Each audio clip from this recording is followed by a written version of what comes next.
Hi guys, so welcome to the day 3 review of the Gabba test match, and Pranav here is with me again. So it's been a very poor batting display. I mean, if we go from the start, so today Australia managed to score 445.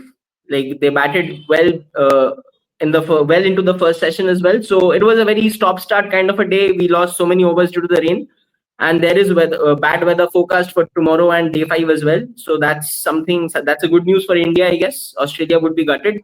But even then, India still needs to fight it out because they have been very very poor with the bat today. If we and it's not only good bowling which got India which made India lose the wickets. It was pretty ordinary batting or loose shots, especially SSP Jaiswal flicking straight to the leg fielder. Then Shubman Gill and Virat Kohli outside off stump. So it's these are mainly the talking points today. So Pranav, so I think the main talking point has to be the poor Indian batting today. So what's your takeaway? Well, I think yeah, it's not been very happy batting performance by India, especially with the weather around. Overall, I think they gave away wickets. That's how I can put it because those very harmless balls that got the wickets because Jaiswal flicked one from mid wicket, uh, Gill fended one outside of stump. Marsh took a brilliant catch, yes, but I Yeah. don't know what shot was that. Um, then Kohli Cool. again fended Yeah. off. I think it's a problem, right? It's a mental problem that you want to feel the ball when you're early into the crease. Then Pant got a good ball from Cummins, and eventually he also fell off. But yeah, I mean India four down for 50 odd. If they can bat another 60, 70 overs, maybe score 250, 260. Just avoid the follow on as a first target. Then probably they can uh, take it from there, perhaps with the rain forecast around. The first target would be to avoid follow on so that uh, Australia will bat again.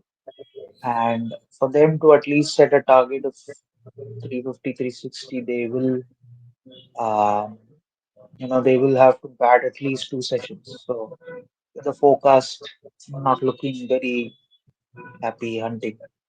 Um, yeah, I mean, overall, team selections, I think Mone Mokal alluded to that Jadeja was Rohit's call. Again, bizarre selections as well. So it's not been a happy test for India, especially for Rohit as a captain. As a batter, what he does remains to be seen. So yeah, it's overall not so happy test. That's all I can do. Yeah.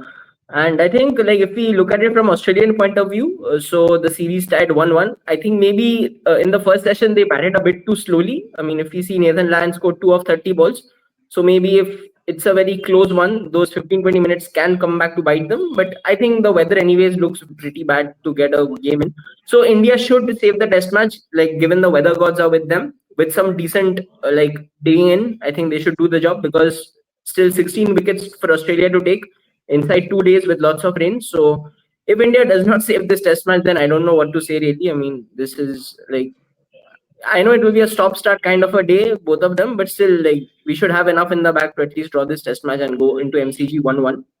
Though that's a different topic. Given the mental scars the batsmen are holding, I seriously have doubts as well heading into MCG and SCG how we will perform, even though those are being set as favorable conditions for us. But this batting lineup does not give me much hope. So I want them to prove me wrong, and I actually want India to play well. So let's see how that goes. But anyway, so let's come to the Shubman Gill and Virat Kohli basically.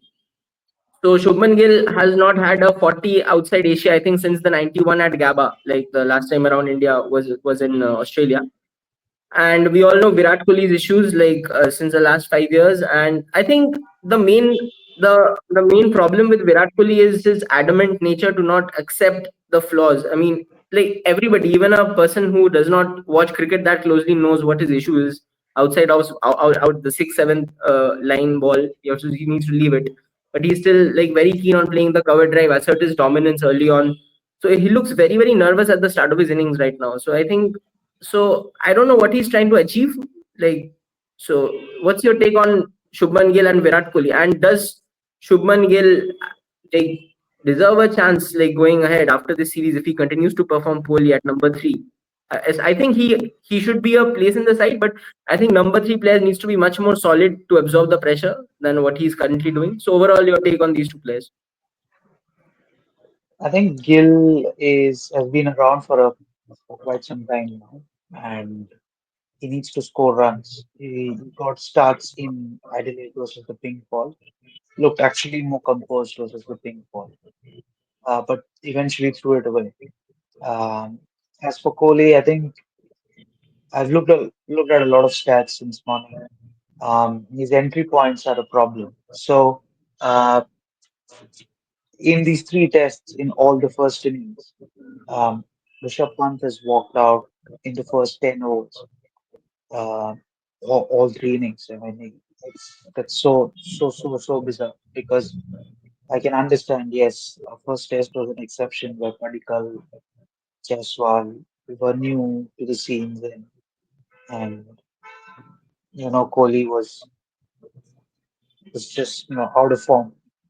So you had to have Pant walk in and play that sort of an innings with Nitish so that you have some stability. But apart from that, it's been all poor batting because uh, Kohli's dismissal type has been roughly 60 odd percent caught.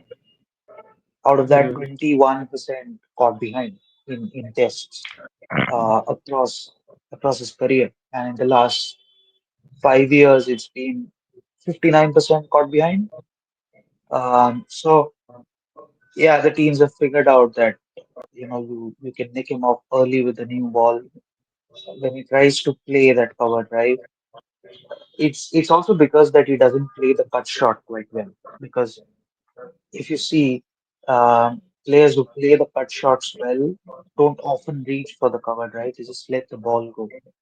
Right. Um, it's also a problem with the coaching setup that there's no batting coach, especially uh, because if you look at Steve Smith, he made a technical adjustment to shift a little late uh, his trigger so that he can score Hmm. runs, and that actually worked for him. It did work well in I think Perth, where he got good balls of Bumrah and Siraj, but it worked here because again of poor bowling, obviously, but apart from that, uh, good adjustments that he's made to the lens to adapt to the lens. That sort of adjustment, if Kohli and Gill can make. Gill, of course, is a fabulous back foot player. He plays the cuts well.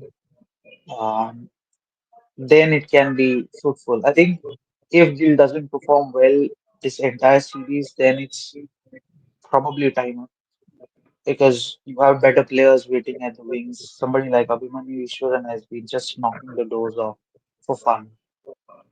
There is Devdutt Padikkal who batted at three. He batted well in the second innings. Obviously, the ball was not moving around a lot, but he showed promise. He's a left-hander too, so adds a bit of variety. So yeah, that's the problem. But one word on KL Rahul was looked all class Yeah. apart from these batters because before I think the rain came off, he hit KL Rahul for a cover drive, and that just flew off his bat to the boundary. Hmm. He's looked all class apart from the first game. Yes, pink ball was a different challenge, so uh, that really is not counted. It is counted, but it's not very promising or it's not very worrisome. But KL Rahul has looked very assured in the crease for his stay of 30 or 40 odd. Um, he's tried to play the ball late, close to his body. Uh, this current pair scored runs in England, opening the batting. So who knows what happens if it doesn't rain. There's a bit of moisture in the wicket. You want these two to play out the first 10, 15 overs, then milk those runs. Nobody knows. There is forecast for storm tomorrow and day after. So it's just a mix of a lot of things that are going on at the moment. But I'm very happy for KL Rahul that he's showing some sort of consistency with the bat, but not so for Gill and Kohli. Uh, and of course, Rishabh Pant has been figured out by batsmen because before the series, he had played against Pant 11 times and not got him out even once. But now in True. the series, has got him out thrice. So they have sort of figured out how to get Pant. So that's another dimension of this batting lineup taken out. So yeah, I mean there's a bit of batting to come with Jadeja and Nitish Reddy. As I said, if they can get past 250, then they can call themselves safe because 250 will be like probably Mhm. 2.5 sessions tomorrow. And then Australia will want to score quick runs.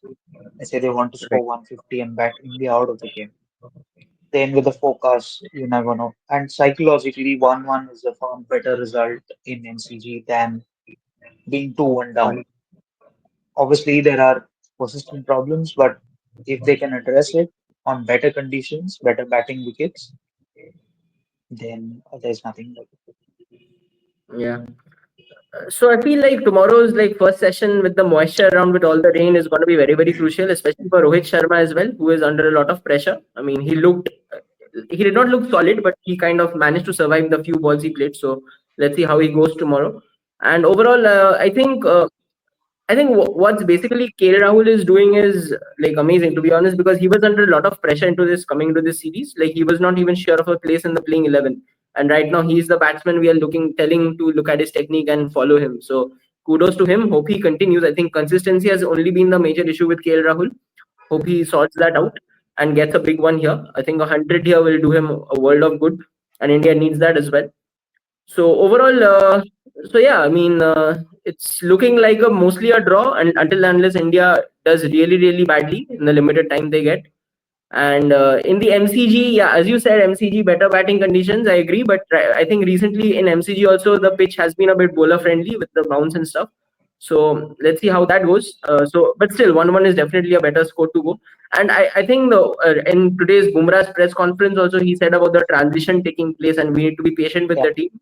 That's I think that's also one thing the like cricket fans also need to keep in mind that we this bowling attack is very very inexperienced. Except Bumrah, I mean Akashdeep, Prasid Krishna, Harshit Rana, they have not played any matches in Australia, so they also have very limited. Like apart from Akashdeep, others don't have a huge bucket load of domestic experience as well. So and that's something we need to keep in mind from the bowling perspective. But yeah, the batting surely has no excuses because it's just not only like if I think Pant's wicket was the only wicket which was taken by the bowler. Apart from that, every wicket was down to the batsman errors, and that is completely unacceptable. So looking forward to a good show tomorrow from the Indian cricket team. And yeah, so thanks for watching. Anything you want to add, Pranav? Yeah, No, I think let's hope that India fight out at least before going into yeah, NCG because that will give them good amount of confidence. If they can play one session wicketless, right. that will give them a huge amount of confidence, assuming that it doesn't rain or whatever happens. Because it's a Mhm. sand-based ground, it's a nice drainage system as well. So fingers crossed. If it doesn't rain, we'll watch some good cricket. Uh, yeah, if Australia can beat rain, who knows? Yeah. So yeah, that's all what we had for today. We will again come back tomorrow if the whole day is not rained out. We will definitely come back with the day 4 review. Thanks all for watching. Bye.